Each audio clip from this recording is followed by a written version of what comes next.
My organization is busy trying to engage the population in the process of transforming them from being inhabitants to good citizens with duties and rights. So we carry out various activities on HIV/AIDS, land issues, water and sanitation, awareness on landmines, human rights issues, as an entry point to make people feel like they are responsible for their own destiny. There has been a new law passed in 2007, and this new law tackles issues of registering pieces of land that people are already using. But the new law is saying that the state owns the land, and whoever has a piece of land and not using it for a couple of years will lose this right.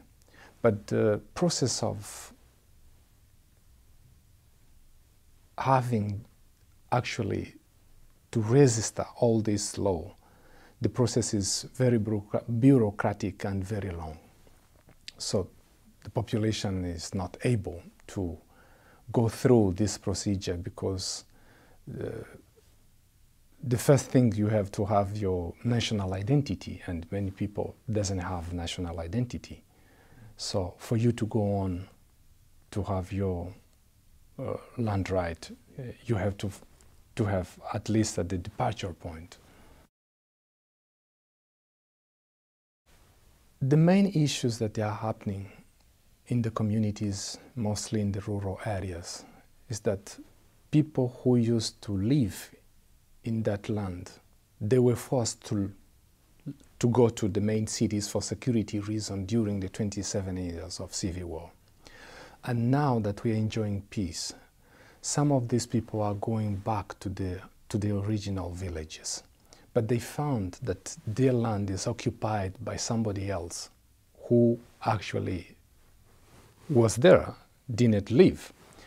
And disputes of land have two levels: among the population, between those who remained and those who has fled, and also between what I could call the big fishes, those who are holding positions in the government and private sector, who are able to legalize the land from the national level using just the maps, and then they go to the community and say, from now on, I own this piece of land, and these are papers that confirm that I have registered this piece of land.